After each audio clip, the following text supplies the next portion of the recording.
Good morning, ladies and gentlemen. It's Tony Haggerty from the Celtic Way Morning Briefing Live, as you know, at Haggerty10 on the Twitter handle.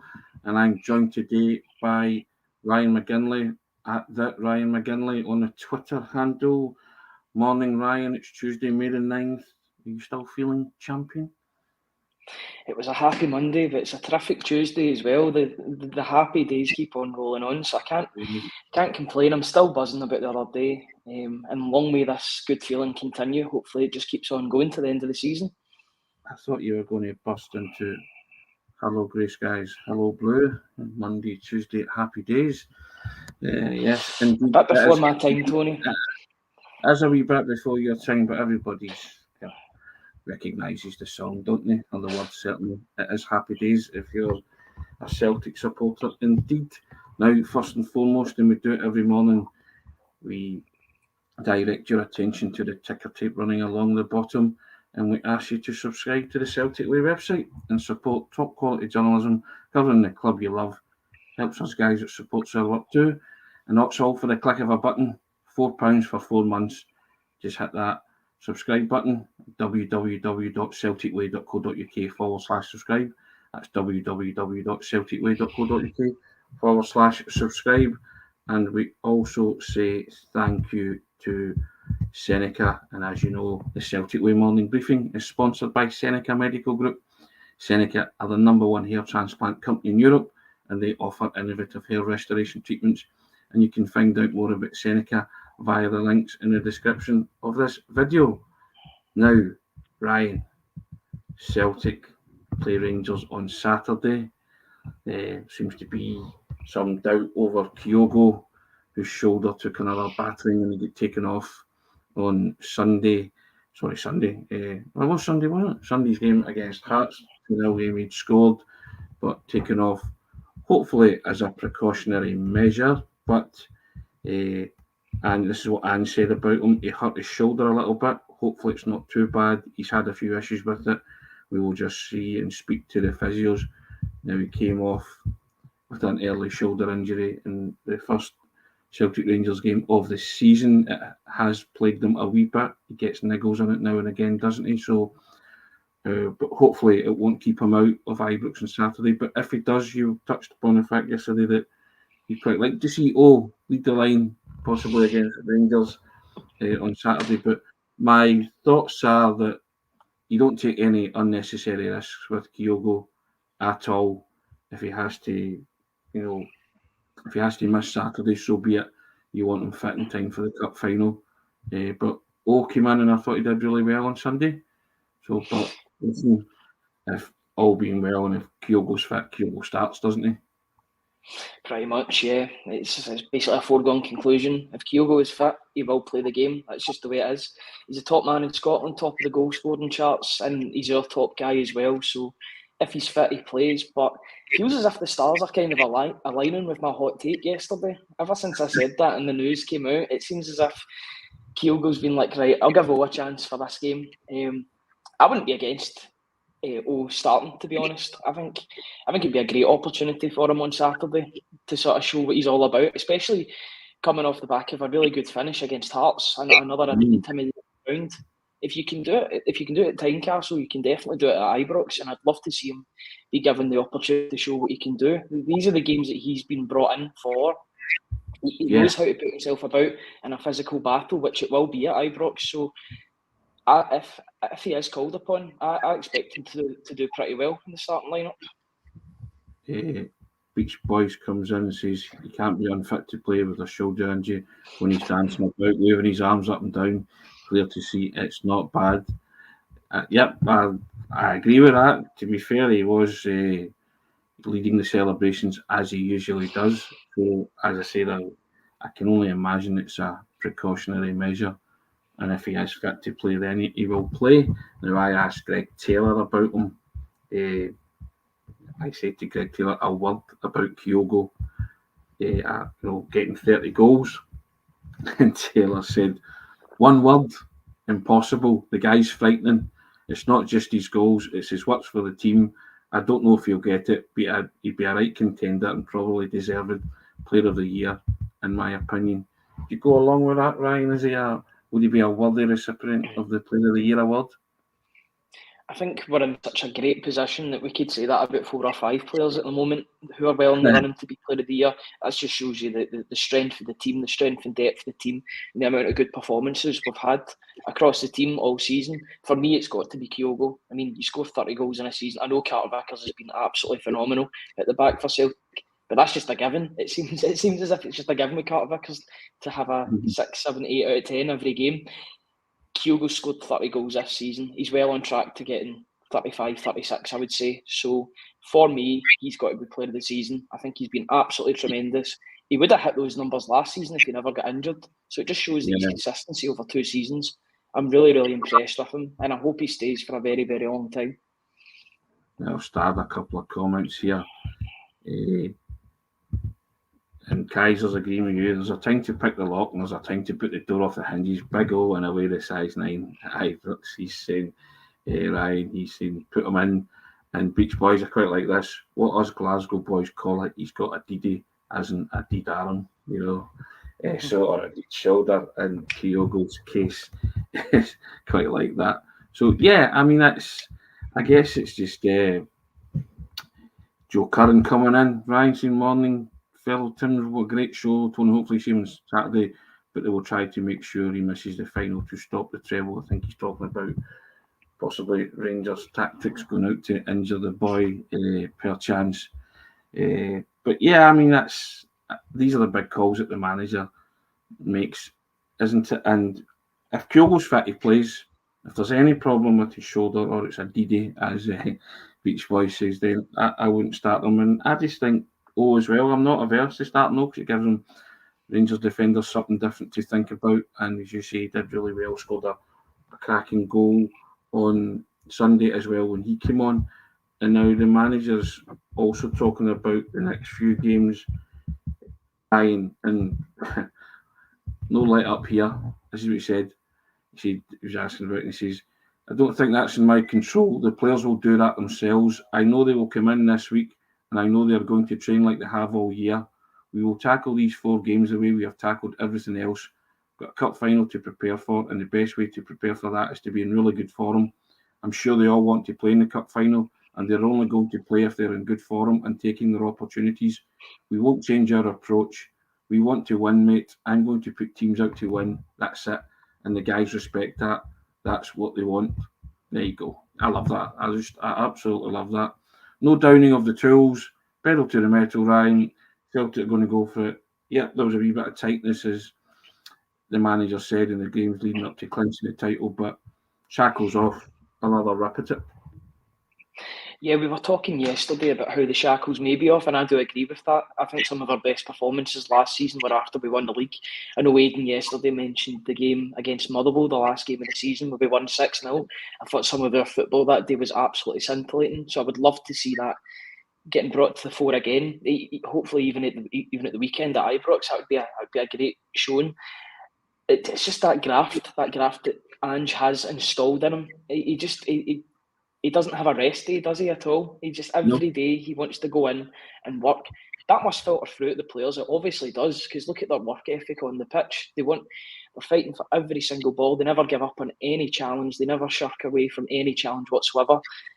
It's obviously filtering through from the manager to the players, and it's a great synergy to have. And we're seeing the rewards of it this season. Hopefully we get the treble to really underline just how amazing this team has been this season. Now, still sort of on Kyogo. Kyogo has got a nomination for the Goal of the Season awards, Ryan. It was announced yesterday. 12 goals of the season nominated, 2 for Celtic. One's Kyogo's side foot 25-yarder at Tannadice and the 9-0 romp there, and the other is Kel Surprise, Jota's chip in the 4-0 game at Celtic Park, and iconic Jimmy Johnston-esque celebration. If you've to distinguish between the two of them, Ryan, I think I can guess, but there you go. The floor's yours. Jota, take it for you. It's got to be Jota. It's because of everything that encapsulates that goal. The opposition, the way in which he takes it from the tight angle, the celebration, I think the celebration just adds to it as well. The fist up to the sky. It's just one of those iconic pictures. And I think it's the time that we really did find out that Jota loves a photo opportunity. He's had it on a couple of other occasions this season as well. I know he repeated the celebration when we played Rangers again a couple of weeks ago. The guy loves a photo opportunity. It's one of those iconic goals. I think if they still bring out DVDs of iconic goals for Celtic, I think that should be on the front cover. That's a front cover on its own. It's one of those ones you can market that goal any way you want. It's his quickness and the speediness. I thought Ryan Celtic were awarded a free kick. Rangers players went in possession. Three touches later, the ball's in the net. A quick free kick, shunted to Matt O'Reilly. Matt O'Reilly's exquisite through pass, clip, goal. There you go. No argument. You see the goal,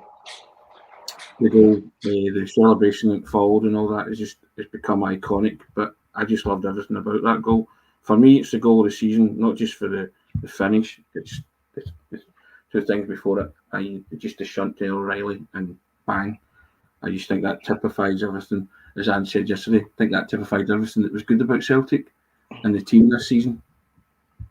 Yeah, I would agree with that. It typified the style of play that we've been playing all season. The quick thinking from first Callum McGregor and Matt O'Reilly. It's a great ball through to Jota. Jota with a tight angle, with an amazing bit of individual play over the goalkeeper, and the crowd goes wild. I think it is goal of the season for me as well. I think it's the one that really stands out for me in that list of 12 goals. Yeah, because I think a lot of the other goals, I watched all the other goals, some of them are free kicks and, they're terrific as well. Some are long range shots, but I'm just talking about an actual football goal. In those terms, the goal of the season for me. I'm not on the judging panel, so there you go. Obviously you can cast a vote if you go into the website and you want to do that, but I just think it's a wonderful football goal because I think you can line up a free kick and you can get it right, can't you, Ryan? Absolutely. You can hit one sweet as the ball falls to you. So I just think it's a different kind of goal, isn't it? Even Kyogo's side foot 20-yarder, the technique involved in that's excellent as well. But and as much as I love that goal too, I still don't think it's good. It's good enough to win the goal of the season, but it's still an absolute beauty. I think with the difference is there's loads of variables that you can control with a free kick, and you can sort of control where the ball is going. Jota has to decide in that moment from a very tight angle to take that shot. I think he's the only player on the park at that point. I know Kyogo was off the park injured, but he's the only player on that park that would have been able to do that shot or able to take that shot on. It just encapsulates him as a player, and I think it would be well deserving of goal of the season for me. Yeah, I have to agree with that. I just, as an individual piece of brilliance and quick thinking, as you say, and the angle, it's that was, I think, Jota's technique on display, wasn't it? And he's, and the way he thinks about the game. So yeah, it's the fact that he needs to outstretch as well. How far his legs go to actually get the shot. It's one of those goals that you watch it in slow motion. It's even better because of how much effort he puts in to actually get the shot away. So yeah, it's definitely one of my favourite goals in recent years, I would say. Double dinner, man, getting a lot of praise for that, and there are lots of Celtic supporters saying, "Yep, that's the goal of the season for them." We'll see what happens. To be fair, Ryan, won't we? Will, in the fullness of time, that will come out because it's getting to the kind of business end for the personal awards as well, and Player of the Years and all that kind of stuff. So it'll be interesting to see if Celtic can even sweep the boards with them, Ryan. Absolutely. Any awards that are up for grabs, I'm wanting Celtic players to win it, regardless of what it is, whether it's goals, whether it's Player of the Year, Manager of the Year. Any award that's up for Celtic or up for grabs for Celtic, I want them to win it. Yeah. Now, Kaiser comes in. Morning, Kaiser. Like a gazelle, that leg extension. Jota just going up a gear. Derek Crawford to win goal of the season against Rangers would be so satisfying. Michael Duffin, totally agree. And his celebration. Yeah, I think lots of love for that goal coming in, to be fair. So, yeah. King Henrik style of a goal from Jota, says Seamus Gallagher and Michael Ross. Yeah, I think he's having Tony, give us all a laugh and grow a mullet for next season. You know what I mean? There you go. You want me to grow the tash as well? The Jota tash. Yeah. And Brown Warrior coming in and saying Jota's not only when Angie's asked him as a player, he'd also take them off into Angie as a player in the 80s with the tash, mullet and tumbled denim. Can't argue with that, Ryan. This is a knowledgeable Celtic bunch we have here on the Celtic Way community, so can't argue with any of that. Yeah, I can't argue with the fact that Jota has changed because of Ange as well. Ange is morphed him into a bit of a defensive player as well. The amount of work he does on the defensive side of things as well as his attacking play, it really does show that he has morphed into the sort of player that Ange wanted him to be. He maybe wasn't that as much in the first season, but I think that's something that he's really worked on, and that's why he's absolutely indispensable to the team at the moment. And not to be derelict in our duties, Ryan, May the 9th is Harold Brackback Day. Celtic stopped Rangers from winning 10 in a row. Henrik Larsson scoring the first against St Johnstone. Harold Brackback getting the second. So just big up to King of Kings and obviously Harold Brackback. A wonderful moment in Celtic's history. Stopping Rangers achieving the 10 in 1998. So yeah, you have it. I know you are too young to remember that, Ryan, but you'll have grown up with that, won't you? You'll be well versed in it by now. Absolutely. My dad showed me the videos. He seems to show me the videos every year, I think. He was one of the most nervous guys in the stadium that day. But that was a real watershed moment for, I would say, the modern Celtic. We wouldn't be where we are if it wasn't for Celtic stopping the 10 back in, was it 1998? Just May 1998. So yeah, it's all these moments that really, they are the makeup of what makes Celtic the way they are nowadays. So yeah, you've got to look back with fondness and what that team achieved and what Wim Jansen achieved. Correct. And yeah, we remember Wim Jansen because he sadly passed away, but he'll always be forever etched in the hearts and minds of the Celtic supporters for achieving, winning that title. Paul Lambert always talks about that there should be more made of that, and there should be some kind of permanent memorial to Wim Jansen at Celtic Park, and I would go along with that. I agree with that because I think that did shape the modern day Celtic as you would maybe know it. Yep, absolutely. So yeah, I would agree with that big time. So big up, May the 9th, Harold Brackback Day, or whatever you want to call it, the shattering of the 10-day indeed. Now Michael Duffin comes in. Oh, big O, he's just sort of saying, Ryan, so I think that's gonna, yep, there you have it. He wants Big O in for Saturday. Keep your comments coming in, guys. Like to hear what your thoughts are. You've said, Ryan, you've no objections to Big O coming in and going for it at Ibrox, unlike if Kyogo is struggling to prove his fitness.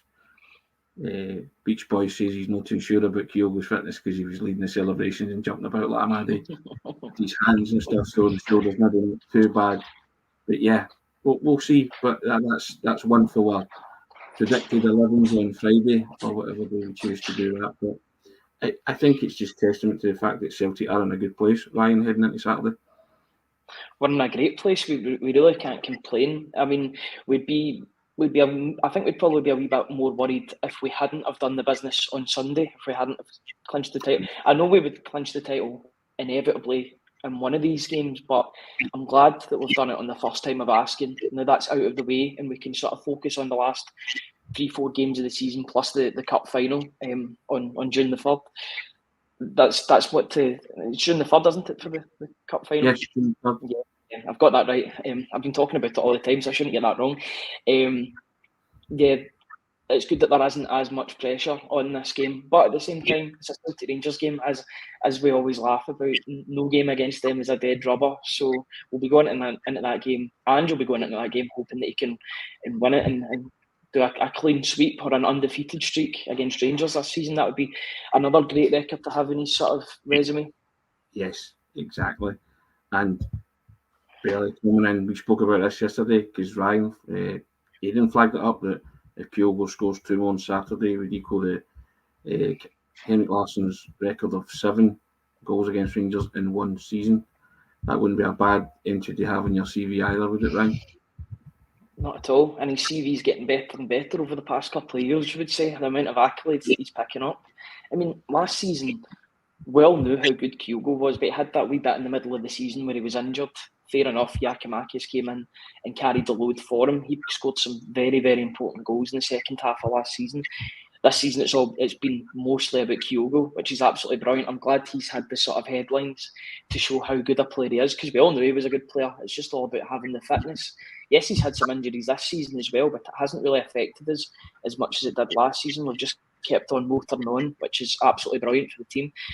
So yeah, I hope that he is fit for Saturday so that he can potentially break that record. That'd be a great record to have.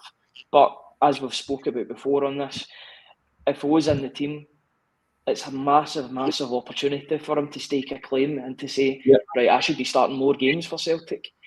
A hungry O could pose a real danger to that Rangers defence. I think he's got so much to prove. He's got so many good qualities of his game. Yes, he's rough around the edges with some of his maybe decision making and shooting, but there is definitely a player there, and if we mould him, then I think he's going to be some striker for us in the years to come. It's also as well, Ryan, there are cup final places up for grabs. It is an old cliche per se, but you've got 4 games to put yourself in that team, in that 11 for June the 3rd, and what will be one of Celtic's most important games of recent times. Go for a treble in Andy's second season, and so I think that they will go hell for leather, and if players will get their chance, they will want to impress. If somebody like Iwata gets their chance, he'll want to impress. So there's you said earlier, there's all sorts of variables in this game, but the great thing is the pressure's off. That pressure cooker of having to go there and get a result to win the title, it's off. You are going there to prove why you're champions, and you can relax on it. And I know the crowd will be against you, but sometimes, as I touched upon yesterday, your determination to beat Celtic, or your desire to beat Celtic might be Rangers' undoing, because they're so desperate to do it, and Celtic can go there and just enjoy the occasion for what it is. Yeah, without a doubt, I would say all the pressure's on the Ibrox side going into this game. Celtic are champions. We've wrapped it up. We could, I know, field a strong team, because we would never field a weakened team against Rangers. But if we were to choose that, then you wouldn't be fully against it, because the league is won. The job is done, and the most important game now is the cup final next month, which is fair enough. But I want to be in the position where some fringe players have came into the team and have played so well that you can't take them out of the team for the cup final. I want them to make such an impression that I just get headaches over who's in that Scottish Cup final team, because that will show me that they've got the hunger to take their chance when they've been given it, or when they've been afforded it in the first team. It's a great position to be in. It's a chance that they've got to take with both hands. And I think players such as Iwata, Kobayashi will be in the team. That's a given just due to the injury situation. But Kobayashi, Iwata and O, these are players that can really stake a claim for the end of this season and the start of next season. So I hope they take their opportunity when and if it comes. Yeah, I agree with that. And as I said yesterday, there's still these wee kind of mini ambitions and targets. 107 points, scoring the most goals in a season, that kind of stuff. And as much as they would never admit it publicly, I think privately, you set those goals and aims, don't you, to see if you can achieve it? Without a doubt, and you've got to have stuff to work towards, because if we didn't have targets to achieve after winning the league, then what are we playing for here? Are we just playing to make up the numbers until the end of the season? It's good that we still have these ambitions, and I'm sure Ange and the players will know every single stat that they need to get, or what number they need to work to break records. Ange is a football romantic. It seems that a couple of players in this team are football romantics as well. When you talk about players like Jota especially, you look at the pictures he had over the past couple of weeks, he loves everything that encompasses Celtic. So he'll be looking at records that can be broken, and he'll want to be breaking them. Ange too.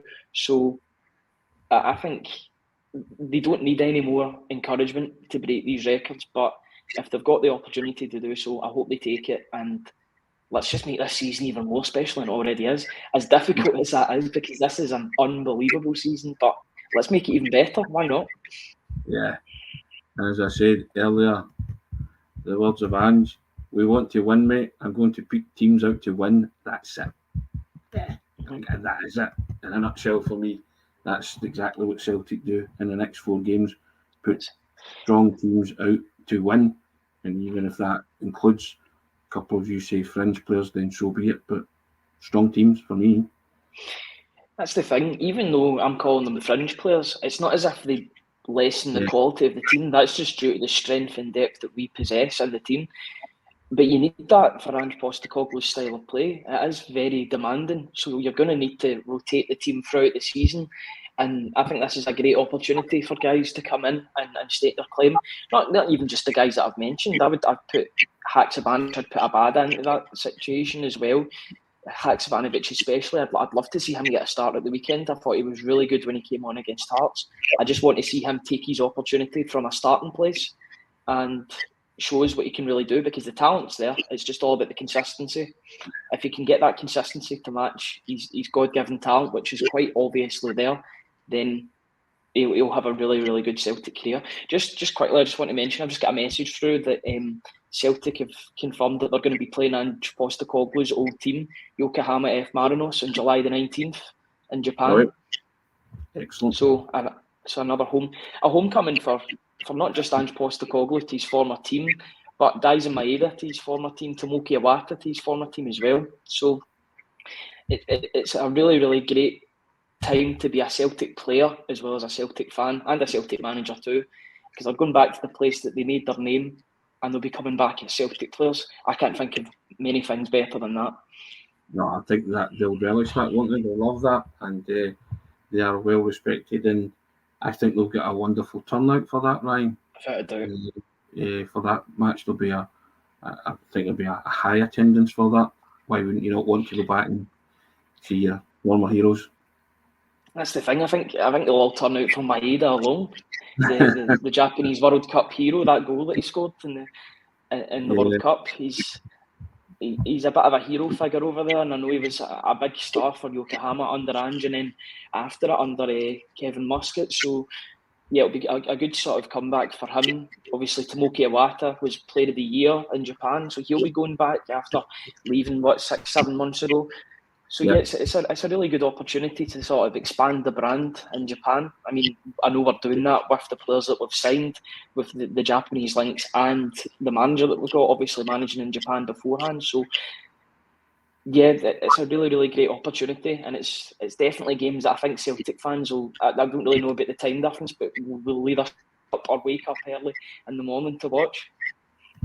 Yeah, definitely, Kevin. Fair morning, Kevin. How you doing? Homecoming for the guys, definitely, Kevin. That's exactly what it is, and meticulously planned for that. And as you see, it's obviously you're expanding the Celtic fan base, but the commercial and revenues attached to that, Ryan, there's a financial element to it as well. So why wouldn't Celtic do that too? Absolutely, and Celtic have got to maximise any profits and revenue that they can make. They're already going to be getting a good revenue flow from participating in the Champions League group stage straight in. We don't need to negotiate any qualifiers.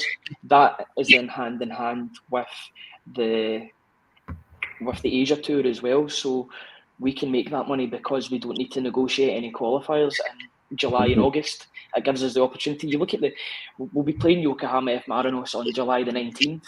That would be round about the time we would be negotiating qualifiers anyway. So due to the successes of what we've done domestically, we're then seeing the further successes with regards to not needing to negotiate qualifiers, and then we can go to these far-off places and expand the brand further.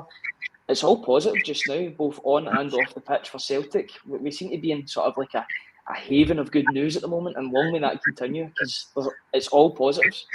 That's all down to the fruits of your labour, isn't it? And what we've done over the past 2 years. Exactly. Brilliant. Now just a quick one from Robert for me. Has Roy Race got a picture frame yet? Tony Noy hasn't. So there you go. I'm a busy man. I can't be buying picture frames. That's a picture I was given for my 50s. Ryan, still waiting to get a frame for it, but I'll get it. I'll do it. No worries. I'll do it at some point.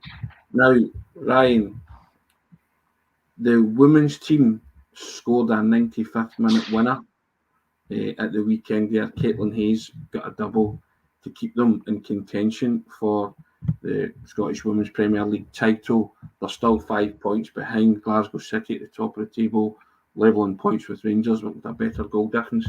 But they play Glasgow City on Thursday, and if they win, that will reduce it to 2. And all being well, they could take it down to a last day decider, because Rangers play Glasgow City on the last day as well. So the potential to win the title is still there for Celtic, but they have to win on Fran Alonso's team have to win on Thursday. They lost last Thursday to Rangers 1-0, which kind of put a dent in their destiny, their title destiny being in their own hands. But still showing right to the end there, they never stopped. 90 plus 5th minute winner from Caitlin Hayes, and you just wish Fran Alonso's team can get that rub of the green and see it home as well, don't you? Absolutely, fingers crossed. And you talk about the we never stop, it extends to the women's team as well, it extends to the B team, the under-18s team. It's just this sort of attitude or this mentality now seeps through to every iteration of Celtic that currently plays, which is brilliant. Yeah, I mean, it's sort of a blessing in disguise, I would say, because I mean, you've got to be in it to win it. I'm glad that they got the 2-1 victory. They now know what they have to do. It's so clear. Any drop points will just be fatal at this stage. So they need to win every game that they play. It's going to be. I think it's going to be a really good crowd at Celtic Park. It seems as if a lot of the fan groups are going to be going as well. So they'll build up a good atmosphere for the ladies, which is absolutely brilliant. You love to see that. And yeah, it's a big ask. Glasgow City have been the dominant team for the past decade or so. But it's at Celtic Park. Anything can happen at Celtic Park. It's a magical place to play in. So hopefully they get the business done, and then it's just a shootout. It'll probably be a shootout on the final day to see if Celtic can clinch the title. Because if Celtic beat Glasgow City, it also opens the door for Rangers to win the title as well, Ryan. So it's not as if, and if Rangers continue to win 2, then it will take it down to that last kind of 3-way shootout between all 3 of the teams, with Glasgow City and Rangers going head to head on the last day. So they're in a win-win if they win on Thursday, aren't they, Celtic? Absolutely. That's the key. Just win. That's the one big word. And it's a great advert for Scottish women's football as well, to see at this stage of the season 3 teams battling it out for the title. That's great for the game, for the growing of the game. And it's good to see it. I know it was a defeat the other day, but it was good to see the game on TV. It's good that the game is getting more exposure. You see that down south with the Women's Super League, and you're seeing that now up here with some coverage. So I hope the women's game continues to expand and get bigger as the years go on. Because the more Celtic, the better at the end of the day. So if you've got more allegiances and more games to watch, then why not? And it's excellent as well that it's at Celtic Park on Thursday, Ryan. Because I think one of the commenters put up, I think it's £8 a ticket and kids get in free. So if you're about, why not lend your support to the women's team and cheer them on? Hopefully they can win their first women's title. That's it. And if you go to the home games, you'll know that it's been a while since we were last at Celtic Park, or at least it feels like that, 2 or so weeks. What a great opportunity it is to go back to Celtic Park as a sort of stopgap in between the home games or the away games that we've been participating in recently. Why not go along and show the ladies your support? It should be a really good atmosphere, and hopefully they get it over the line. And they've done well recently against Glasgow City, so there's no reason that they can't beat them again and keep those hopes alive. Yeah, without a doubt. You've got to, as I said before, you've got to be in it to win it. So hopefully they get the job done and they can take the title down to the wire, because it's always better having a title race in the women's game.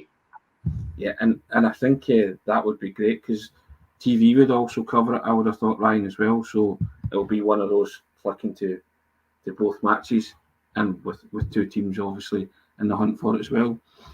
Hopefully Celtic can win on Thursday, Fran Alonso's side win on Thursday, and continue to win and make that happen. Yep, fingers crossed. Hopefully they do business, and then we can get some really good coverage on the final day. You always love the twists and turns of a title race decider on the last day of the season, so that would be great exposure. Yeah, hopefully on Thursday they get a good turnout and a good result comes off the back of that, and then there's a shootout for the league, and obviously we've got the cup to play for at the end of the season too. So there'll be plenty of interest in the women's game, that's for sure. Les D comes in and says to me, I think the season tickets holders get in free. Tony and Kaiser comes in and says, it's free in a season book, under 16s are free, adult tickets are £8. Get in there, troops. Well, there you go. Absolutely. Now you know. So get yourself along. Derek Ruart comes in and says, spot on, good turnout is vital. Yep, I think if you're not doing anything, get yourself along and cheer on Fran Alonso's women's side. Hopefully they can keep their title hopes alive, Ryan, with a win. We wish them all the best with that. Where are we? 35 minutes, Ryan. There you go. Well, that's 35 minutes of a terrific Tuesday. We're still smiling, Ryan. We're still feeling champion. We will build up to Ibrox on Saturday in the coming days. But yes, happy Monday, terrific Tuesday, as you say. It's all good, isn't it? We still have other things to talk about, but we'll keep that for later on in the week, Ryan. Don't want to run out of stuff, do we? Absolutely not. We never stop smiling. We never stop smiling on the briefing. We never stop running the briefing. There you go. Maybe hard in the summer months, but we always find something to chat about, to have a good laugh about, and smile about. And we're doing a lot of smiling because it's just great at this moment in time, celebrating everything that's good about Celtic, as the manager said. Guys, just draw your attention to the strap line at the bottom. If you like the morning briefings, why not subscribe to the Celtic Way website and help us and support our work, supporting top quality journalism, covering the club you love. It'll cost you £4 for 4 months for unlimited access to everything that's written on the website. It's all for a click of a button. www.celticway.co.uk/subscribe. www.celticway.co.uk/subscribe. And we also say thank you to SENECA, and SENECA sponsor the Celtic Way morning briefing, and SENECA Medical Group sponsor that, and we say thank you to them. And SENECA are the #1 hair transplant company in Europe, and they offer innovative hair restoration treatments. And you can find out more about SENECA via the links in the description of this video. Ryan, we shall do it all again tomorrow and in the coming days. But thank you very much, guys. Thanks very much for your comments. We always appreciate it, and couldn't do it without you. We like what you put into the group chat, and we like to discuss all your thoughts and comments, or as many as we can. We try and flick up as many as we can. So there you go. Kaiser coming in. Tony, you got to need a water boy at Ibrox. He's going to volunteer. There you have it, eh? Kaiser, if I need a water boy, I'll be first and get in touch. All right, but guys, enjoy your day. Ryan, thanks for that. Excellent as always. Thanks for having me. Nah, you're all right. Pleasure. Take care, eh? Cheers, guys.